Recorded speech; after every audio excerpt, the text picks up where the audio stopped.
BNP একটা দায়িত্বশীল রাজনৈতিক দল।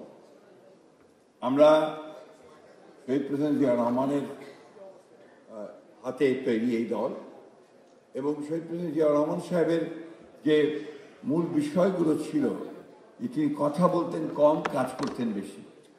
এবং আপনারা খুব ভালো করে জানেন যে একটা পুরোপুরি একদলীয় শাসন ব্যবস্থা থেকে বহুদলীয় গণতন্ত্রে নিয়ে এসে এবং একটা ক্লোজড ইকোনমিকে ওপেন ইকোনমিতে নিয়ে আসার ব্যাপারে তার ভূমিকাটা ছিল সবচেয়ে লক্ষণীয়। এবং আমরা তখন থেকে যেটা লক্ষ্য করেছি যে বিএনপিকে তিনি সেইভাবে গড়ে তোলার চেষ্টা করেছিলেন।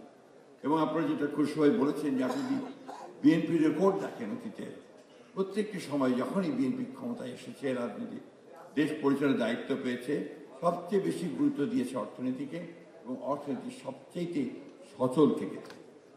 আজকে যে বিষয়টার উপরে আমরা সবচেয়ে বেশি গুরুত্ব দিতে চাই সেটা হচ্ছে যে সাধারণ মানুষগুলো যেন ভালো থাকে, আমাদের কৃষকেরা যেন ভালো থাকে, তার সমস্যার সমাধান যেন করা যায়, আমাদের শ্রমিকেরা তারা যেন তাদের শ্রমের ন্যায্য মূল্য পায়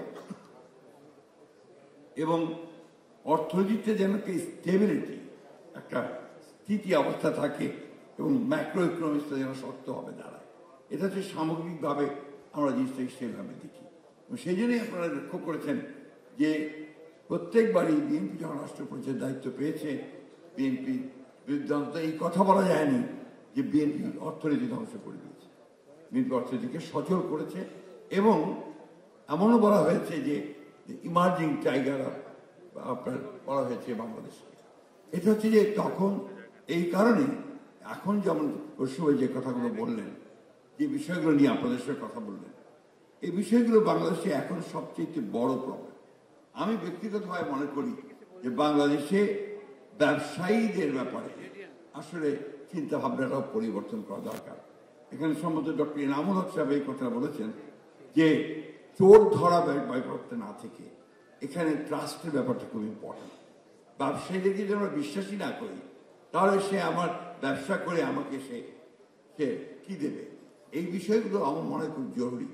আরেকটা বিষয় যেটা আমি তুলে আনতে চাই আপনাদের সামনে, আমাদের 15 বছর যারা লুট করেছেন, চুরি করেছেন, ব্যাংক ডাকাতি করেছেন, লুটপাট করে নিয়ে চলে গেছেন, তাদেরকে ধরেন, তাদেরকে শাস্তি দেন।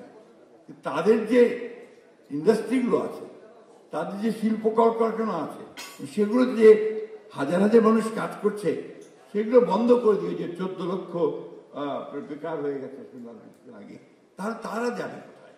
এই বেকারত্বটা আমরা সৃষ্টি করছি কেন? আমি মনে করি বিষয়টা আমাদেরকে আবারও ভেবে দেখা উচিত।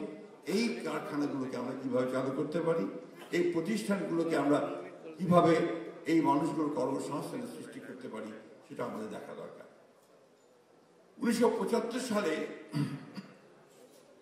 যখন আপনার পট পরিবর্তন হলো, তো সেই সময় অনেকে ভেবেছিল যে তারপরে বাংলাদেশ বোধহয় ডুবেই যাবে, কিন্তু শহীদ প্রেসিডেন্ট জিয়া রহমান সাহেব তিনি টেনে উপরে তুলেছিলেন একটা বটমলেস বাস্কেট থেকে, সেটাকে একটা সম্ভাবনার একটা জনপথ তৈরি করতে সক্ষম হয়েছিলেন।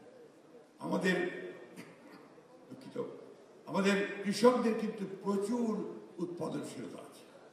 আমরা যদি তাদেরকে ঠিক মতো সাহায্য করতে পারি, তাদের সার, বীজ এবং সেচ যদি ঠিক মতো পৌঁছতে পারি, তাহলে কিন্তু আমরা এই জায়গাতে আরো বেশি, যেটুকু আমরা অর্জন করতে চাই অনেক বেশি অর্জন করতে পারি। আপনারা একটা জিনিস খেয়াল করে দেখুন, 1971 সালে যখন আপনার স্বাধীনতা যুদ্ধ হয়, সেই সময় তৎকালীন বাংলাদেশে আমাদের জনসংখ্যা ছিল 7.5 কোটি, খাদ্য ঘাটতি ছিল 28 লক্ষ মেট্রিক টন। আমার মনে হয় জাহাঙ্গীর সাহেব আছেন, সামনে বসে আমার ভালো বলতে পারবেন, অর্থনীতি কৃষির মানুষ। সেই বাংলাদেশ কিন্তু এখন প্রায় খাদ্যে স্বয়ংসম্পূর্ণ। অর্থাৎ এই খাতে কিন্তু আমরা যথেষ্ট অর্জন করেছি, যেটা আমাদের কৃষক, আমাদের কৃষি বিজ্ঞানী এবং যারা কৃষিতে কাজ করছেন তাদের যথেষ্ট অবদান রয়েছে। আমাদের আরেকটা বিষয়ে কিন্তু আমাদের খুব বেশি লক্ষ্য করা দরকার, যেটা আমরা ইতিমধ্যে আমরা চিন্তা করেছি, স্বাস্থ্য খাতে আমাদের অনেক বেশি কাজ করা দরকার। একই সঙ্গে যে বিষয়টা সবচেয়ে বেশি প্রয়োজন, শিক্ষা খাতকে একটা আমূল পরিবর্তনকে আমাদের জনগণের এবং উন্নয়নের উপযোগী করার জন্য সবচেয়ে বেশি শিক্ষা খাতকে ঢেলে সাজানো দরকার। এই বিষয়গুলোতে আমরা ইতিমধ্যেই চিন্তা করেছি এবং আমরা অবশ্যই সামনে যে আপনার যেখানে আছে ভবিষ্যৎ পথরেখা, শুধু অর্থনীতি, এটাতে শুধু অর্থনীতির পথরেখা হলেই হবে না, সঙ্গে সঙ্গে রাজনীতির পথরেখাটাকেও কিন্তু আপনার স্টেবল হতে হবে, তাকে স্থিতিশীলতা থাকতে হবে, তার একটা স্থায়িত্ব থাকতে হবে। সেই লক্ষ্যে ইতিমধ্যে আমরা কাজ করেছি। আমরা সবাই জানি যে আমরা আপনার এই যে রিফর্মসগুলো করেছি, চার্টারে সই করেছি, ঘোষণাপত্রে সই করেছি, এবং একটা জিনিস আমি খুব পরিষ্কার করে আপনাদের সামনে বলতে চাই যে বিষয়গুলো আমরা সই করেছি, রিফর্মসের যে প্রস্তাবগুলো এসেছিল, এ সব কিন্তু আমরা অনেক আগেই দিয়েছি। আমরা 2016 সালে আমাদের নেত্রী দেশনেত্রী বেগম খালেদা জিয়া ভিশন 2030 দিয়েছিলেন। আজকের যে বিষয়গুলো আমরা একমত হয়েছি তার অনেকগুলো বিষয় সেখানে কিন্তু ছিল। একই সঙ্গে 2023 সালে আমরা আপনার 31 দফা দিয়েছি, যার মধ্যে আজকের ইকোনমিক রিফর্মস, পলিটিক্যাল রিফর্মস, প্রায় সবগুলো বিষয় এখানে রয়েছে।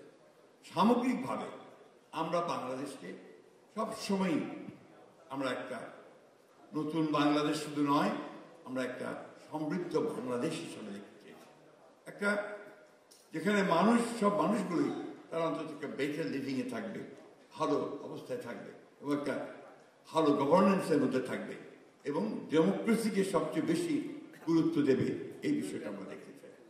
আমরা যেটা আমরা চিন্তা করেছি এবং আমরা যেভাবে আমরা সামনের দিকে এগিয়ে যাব, আমাদের অতীত অভিজ্ঞতাকে নিয়ে, সেটা হচ্ছে যে সত্যিকার অর্থেই বাংলাদেশকে একটা গণতান্ত্রিক, একটা সমৃদ্ধ একটা বাংলাদেশ হিসেবে আমরা পরিণত করতে চাই।